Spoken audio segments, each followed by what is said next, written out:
Lance Rice was born in Salem, Oregon on October 19, 1966, but moved to McMinnville with his family as a young boy. Early on, he displayed a seemingly natural ability to perform well in every sport he tried, especially standing out in Little League as well as American Legion Baseball, which he competed in every summer. Entering his first year at MHS as a sophomore in the fall of 1981, Lance made the varsity football team but saw the majority of his playing time on the junior varsity squad. He was a starting quarterback and led the Bears to a .500 season, while winning the team's Most Valuable Player award in the process. In the winter, Rice decided to try a sport new to him, wrestling. Even though the sport did not come as naturally for him and he struggled early, Lance fought through the adversity to make the varsity team and help them win 4 out of their 6 meets. Individually, he competed well in the district tournament and won the team's Most Improved Wrestler award. Lance saw plenty of playing time on the varsity baseball team that spring as the team's backup catcher and switch hitter. His ability to hit equally well with either hand made him one of the Grizzlies' best hitters. We played wiffle ball in between these 2 buildings, and on one side was a chain link fence, and on the other side was the side of the building, and behind it was, I think it was an electrical panel box. Anyways, we made a strike zone out of tape on the thing, and we modified our wiffle ball so we could, get a little bit of zip on it. The only problem with the game is, as you're batting, you were too close to the chain link fence, so you couldn't take a full swing right-handed. So Lance decided that he could take a full swing left-handed, so he just jumped in there, and all of a sudden he was batting left-handed. I'd never seen him bat left-handed before, and I don't think he ever had before, but he just started doing it. And it only took him, I don't know, maybe 5-10 minutes, and he's making solid contact, and I was giving him the best I had. It was quite impressive, him being able to just bat left-handed all of a sudden. Rice helped the team to a 15-win and 10-loss season, which was good for a second-place league finish. They missed qualifying for the state tournament by losing the final game of the season in the 10th inning to league champion Tigard. As a junior, Lance earned the position of starting quarterback on the varsity football team and led them to a 6-win and 3-loss season, which was good for a second-place finish in the league standings. The Bears missed the state playoffs by only 1 game, as Rice was honored with an all-league first-team selection to end a strong season. Lance continued to work hard on becoming a better wrestler that winter, as he helped the team achieve a 14-9 overall record. He took second place at the district tournament in the 148-pound weight class before advancing to the quarterfinals in the state tournament, only losing in a tight match to the eventual state champion. Rice took over the position of starting catcher that baseball season and helped the team to one of their best records in school history. The Bears won 24 out of the 29 games that season on their way to a league championship. In the state playoffs, they defeated the previous 2 state champions in West Lynn and Madison, but came up 2 runs short against McNary in the semifinal round game. Lance led the team in batting percentage with a .398 average and earned all-league first-team and all-state honorable mention selections. Due to his great play that season, Lance was beginning to receive national recruitment to play Division I college baseball and was even offered a scholarship to Oregon State University. Lanny was a great leader in the huddle. He would always be talking not just the plays, but hey, we need to shore up this side over here on the line, or hey, if we get one more block, or hey, Freddie, why don't you go out instead of an in, come back. It depends on the defense. He would be reading defenses really well and adjust in the huddle on the fly with us. He could throw the ball a mile, and he could do anything. Whatever you wanted him to do, he would do. And I'll tell you what, he was a great leader in baseball too. Every day he came and he focused on a part of his game and got better. In fact, it was great leadership. Leadership by he modeled it. Got us to raise our level of play, and I think that really affected our team. I think he's one of those guys that can just, give him a tennis racket and he'll beat you. Give him a golf club and he'll find a way to beat you. Now a senior and one of the school's most versatile athletes, Rice led the football team through a tough injury-plagued season to a 4-5 record, losing 2 games by only 3 total points. Lance won the team's MVP award while once again being selected on the All-League's first team. However, the story of the season was the entire football team taking part in the filming of Quarterback Princess. The team held full contact scrimmages late into the night for weeks while several of the players, including Lance, made the final cut of the movie and VHS cover art. Rice ended an all-star football career after participating in this once-in-a-lifetime opportunity. As a team captain and senior leader of the wrestling team, Lance helped the coaching staff run the practices as he looked to have his best season yet. Even though the team struggled that year, Lance Shine as the 168-pound All-League wrestler won the team's Most Inspirational Award and the district championship. He ended an excellent wrestling career as MAC High's top placer in the state tournament. Hopes of returning to the state playoffs were high going into Lance's senior baseball season, as the team raced out to a 20-win, 6-loss, and 1-tie record. They captured their second straight league championship while being ranked as high as second in state for the majority of the season, which is a top ranking in school history. The Bears again advanced to the semifinals in the state playoffs before losing by only 2 runs to the eventual state champion Medford team. Lance repeated as one of the team's top hitters, batting .414, while being selected onto the All-League first team and All-State third team. Lance was a very, very good catcher who threw extremely well. As a high school coach, very seldom do you have catchers who people just walk in, watch about 5 pitches, and say, whoa, boy, that guy can really play. Defensively, Lance was probably the best catcher in Oregon our senior year. He was pushing it our junior year. Defensively, he was absolutely, teams would change their running game because he was behind the plate. Coupled with, we had some pretty decent pitchers, but landing behind the plate, they didn't run too well. He had very good skills, quick feet, quick hands, threw really well and really understood the game.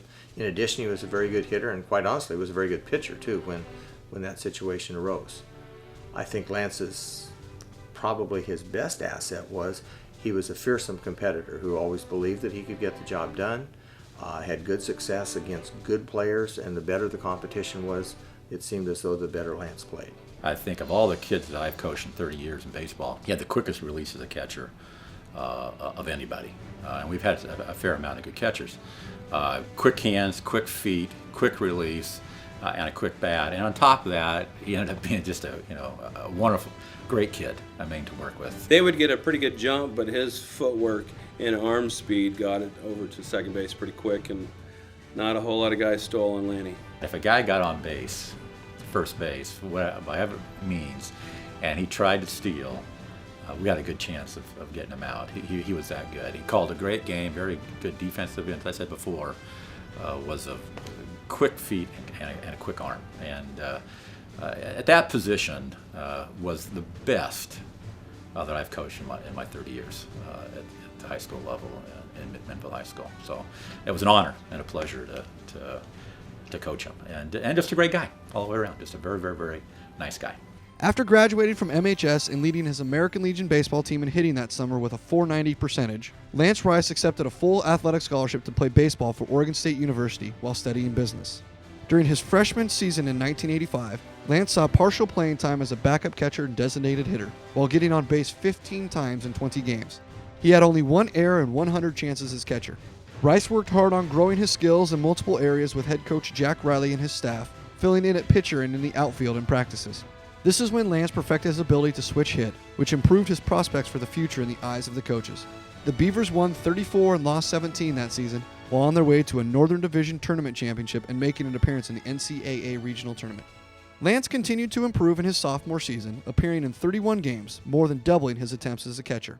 He threw out well over half of all opposing players trying to steal a base and ended the season with an outstanding 99.4 fielding percentage, while helping OSU become one of the best defensive teams in the conference. The Beavers achieved a 39-15 overall record and an 18-5 conference record, both of which were amongst the best records in school history, while locking up the Pac-10 Northern Division Championship.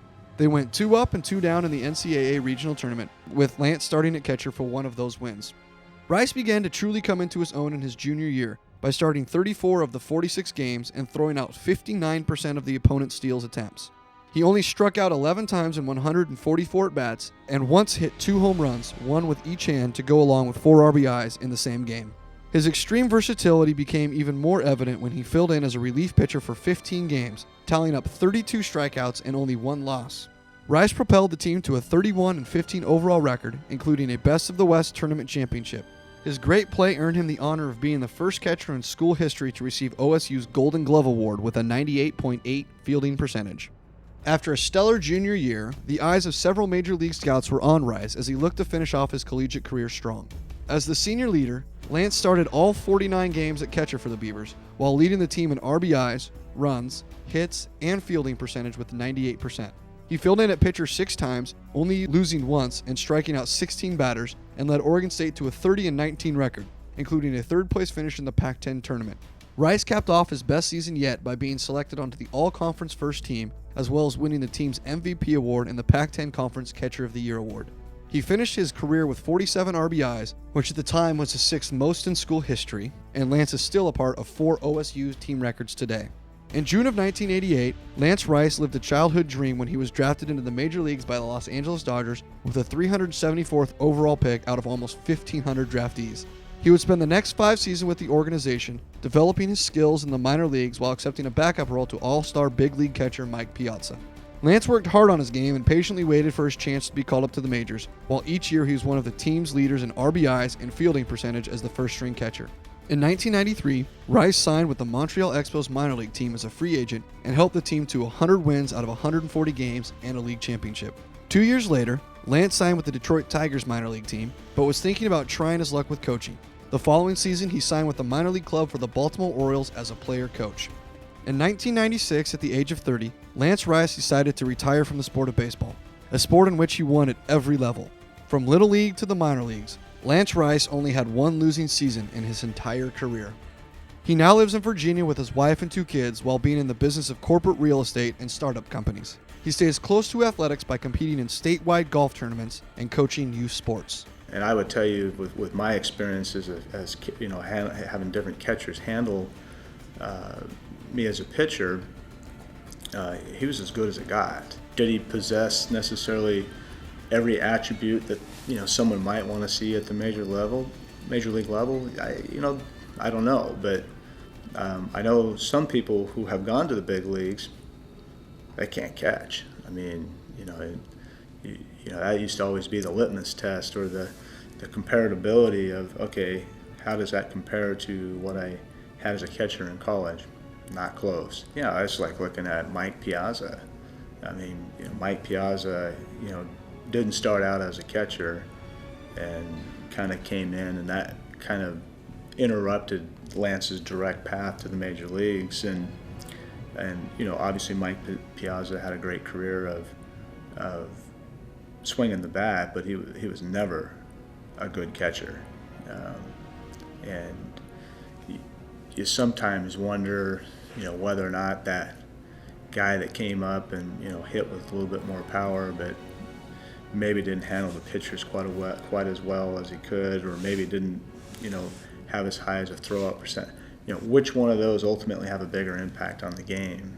And I would tell you that having a catcher that can handle your pitching staff and being able to limit other teams' ability to do things against you on the base paths is much greater than someone's ability to hit a few home runs.